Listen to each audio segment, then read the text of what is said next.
En fait, c'est ça le truc qui me dérange.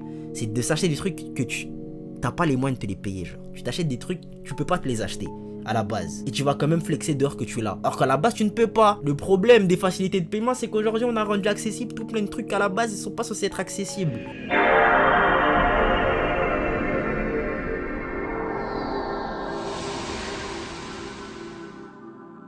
Wagwan YouTube, ça dit quoi l'équipe, j'espère que vous allez bien, moi ça va alhamdulillah, vous connaissez votre bug. Aujourd'hui famille, on est sur une vidéo de Monsieur Budget, le piège financier numéro 1 dont personne ne parle. Sur la miniature, c'était lui en train de tenir une pancarte comme ça, n'achetez pas de voiture. Donc je pense que ce piège financier numéro 1 soi-disant, ce sera la voiture. Est-ce que l'argument est fou? Je ne pense pas.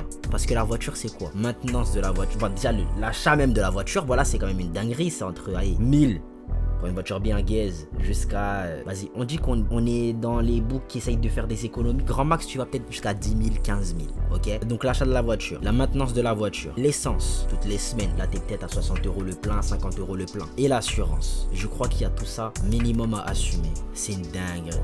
C'est une dinguerie. Franchement, les gens qui ont le choix, qui sont dans des villes où il y a des transports en commun, genre vraiment stylés, tout, genre bien organisés et tout. Franchement, je vous conseillerais de plus favoriser ça, de prioriser ça. Parce que, t'as vu, nous ici à Mayotte, on n'a pas réellement le choix.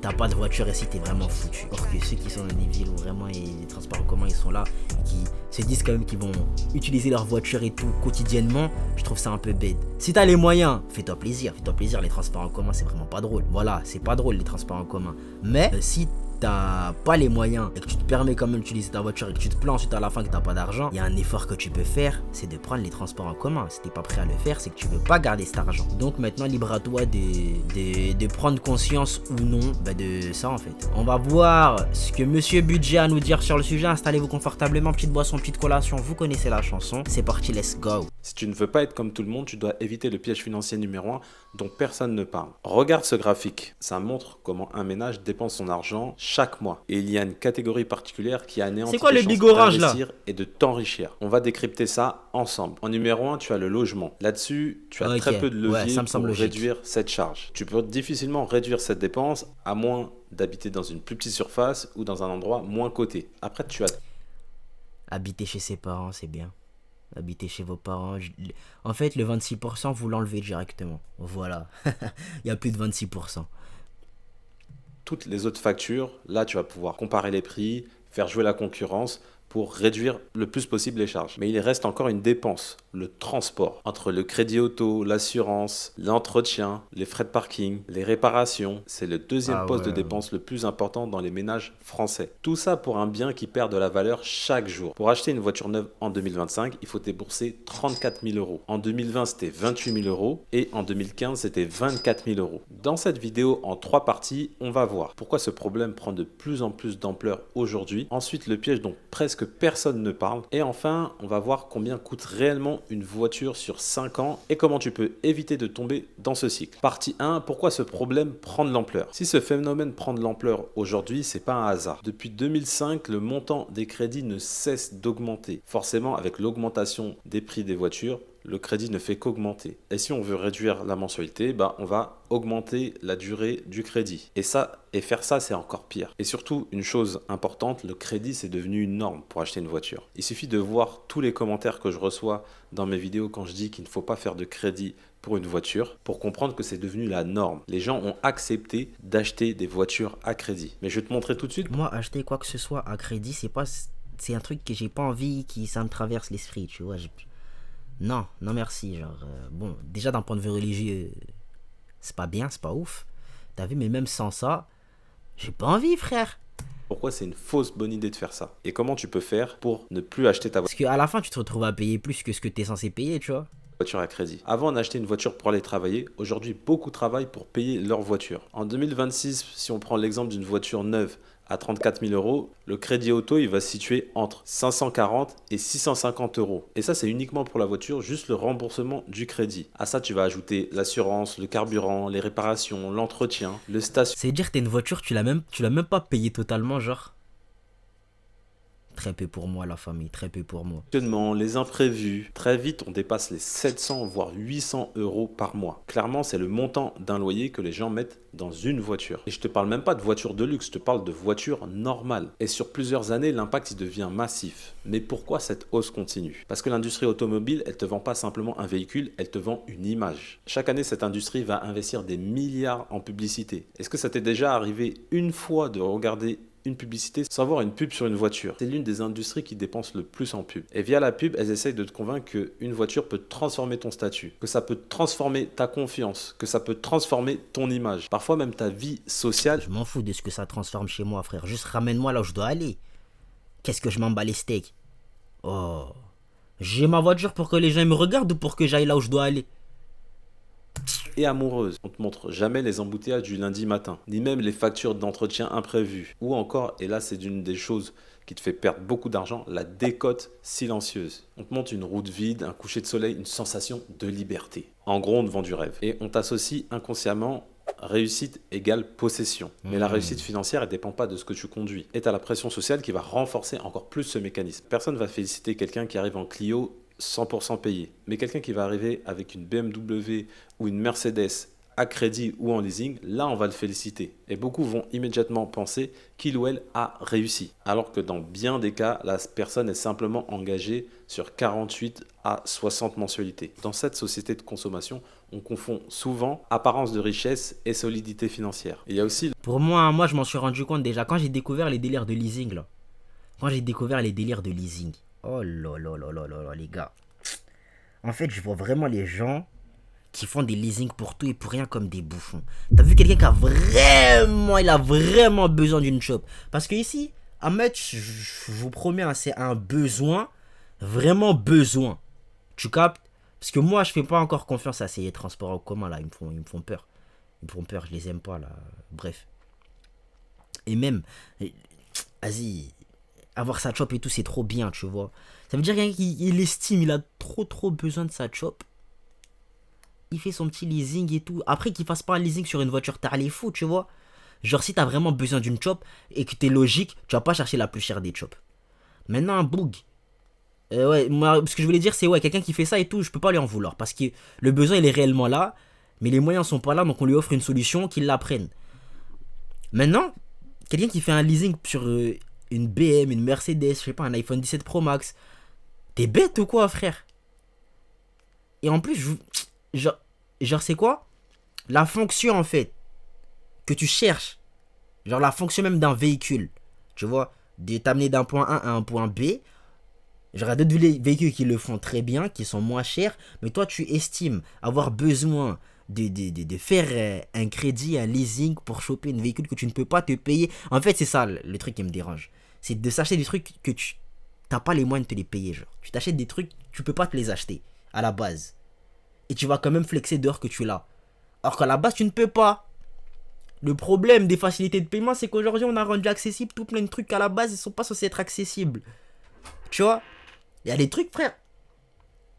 On n'est peut-être pas forcément censé les avoir, tu vois, dans nos vies. Mais, il y en a, vas-y. On leur a fait miroiter l'idée que, ouais, ils peuvent. Non, tu peux pas. T'as pas d'argent à la base. On t'a donné une facilité de paiement, mais tu restes fauché, chacal. C'est pas parce que t'as un BM ou t'as un Mercedes que t'es plus riche que nous. Ok?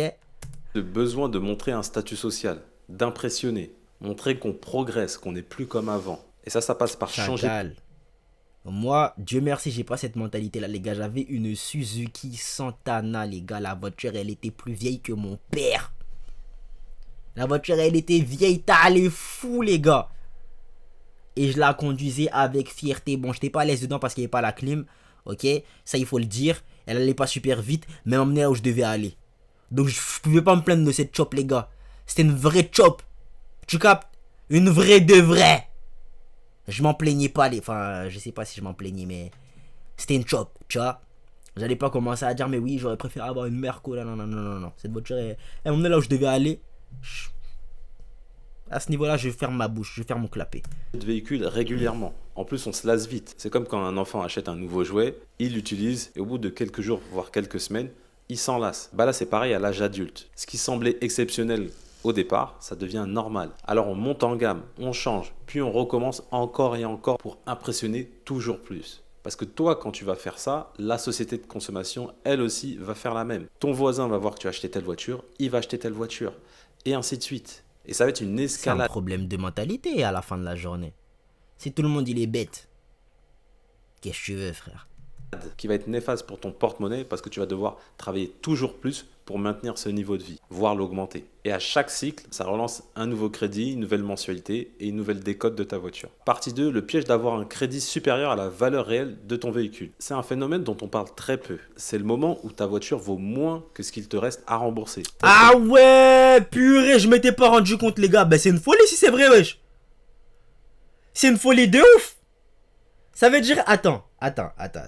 Parce que la voiture, c'est un produit.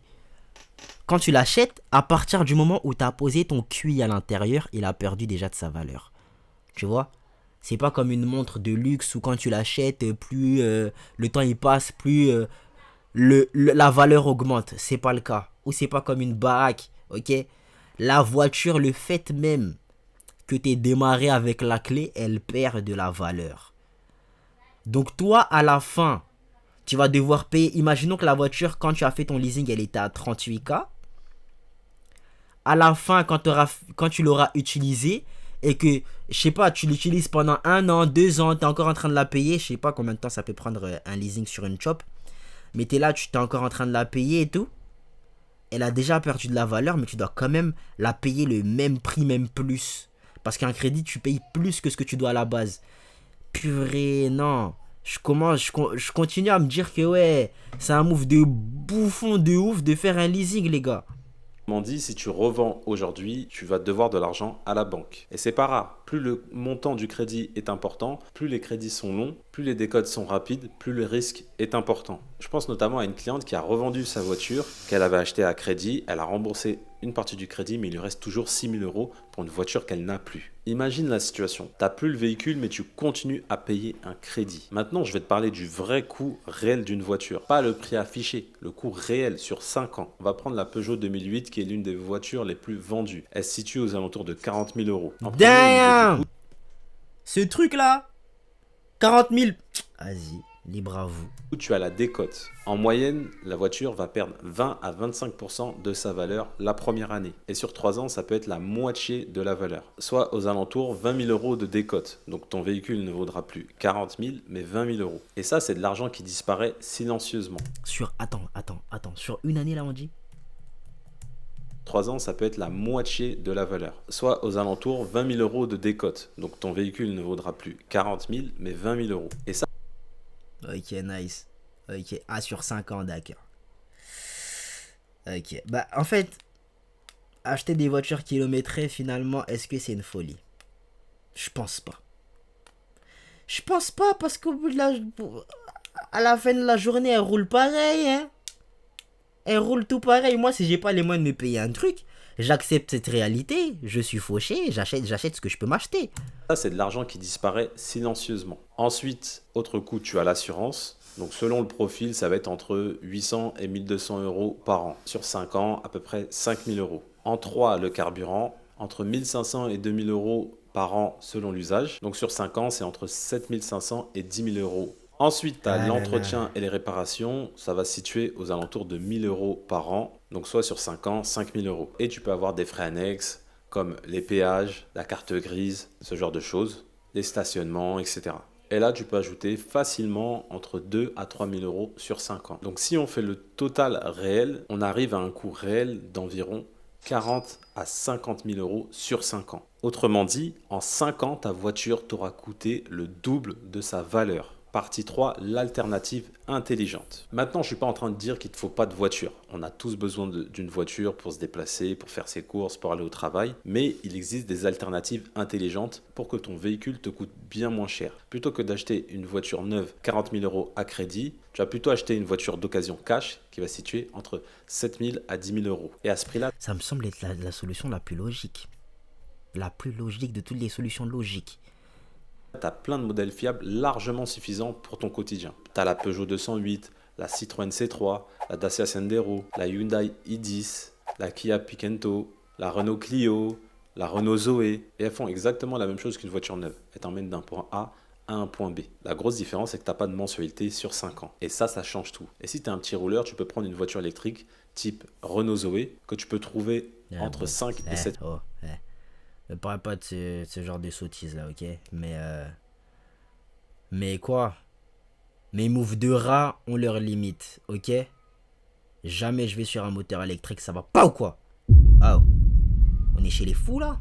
1000 euros avec très peu de kilomètres, avec très peu d'entretien. Et en plus, qui dit voiture électrique dit que tu vas faire des économies. Pour un usage quotidien, c'est largement suffisant. Et pour se rendre compte de la fiabilité d'une voiture, il suffit de voir combien de fois tu la vois par jour. La Renault Zoé, la Renault Clio, toutes ces voitures-là, tu les vois tous les jours parce que c'est des voitures peu chères et fiables. Donc, au lieu de signer un crédit, fais-toi un budget, crée-toi un objectif d'épargne. Par exemple, ça peut être achat Zoé 7000 euros et tu commences à épargner tous les mois pour ça. Et c'est exactement là qu'un outil comme Finzi va t'aider parce que tu vas pouvoir faire un budget. C'est pas le moment de faire ton placement de produit là. C'est pas le moment de faire ton placement de produit. Maintenant, qu'est-ce qu'on en pense de toute cette histoire? Je trouve ça fou qu'il y ait des gens qui se payent des trucs qu'ils ne peuvent pas se payer à la base. Tu n'as pas les moyens de te le payer, tu te le payes quand même. C'est ce genre de personnes qui vont se plaindre qu'ils ont des problèmes financiers au quotidien parce que oui, ils gagnent pas suffisamment d'argent. Non, c'est pas que tu ne gagnes pas suffisamment d'argent, c'est que l'argent que tu as, tu ne sais pas le gérer. Voilà, on va te donner plus d'argent, tu vas dépenser plus et tu auras le même souci à la fin de la journée. Donc, faut que les gens qui pensent comme ça prennent du recul sur leur situation et se rendent compte que vous ne faites pas bien les choses, vous ne savez pas budgéter, vous ne savez pas vous restreindre de vous payer des choses que vous ne pouvez pas vous payer, vous ne savez pas vous restreindre de vous payer des choses dont vous n'avez pas besoin. Donc, faut qu'on fasse tous, parce que moi aussi je suis dedans. Voilà, j'ai des problèmes à gérer mon argent, peut-être plus que vous, peut-être moins que vous, je ne sais pas, mais on se regarde chacun, ok? On se regarde. Et on commence à se rendre compte, voilà, ils sont nos problèmes financiers en termes de dépenses. Est-ce que j'ai vraiment besoin de ça? On va se poser ce genre de questions avant de se payer un truc. Est-ce que j'ai réellement besoin de ça? Est-ce que... je sais pas, est-ce que quoi, mais faut qu'on fasse bellec. Ok? Est-ce que je suis prêt à assumer le fait d'être fauché pendant un certain temps après m'être acheté cette bêtise? Voilà. Posez-vous des vraies questions, famille. Sur ce, et voilà, mes frères, vous me direz ce que vous en avez pensé dans les commentaires. Nous on se dit à la prochaine pour la prochaine. Vous savez quoi faire pour donner là ce fort. Ciao les nazes!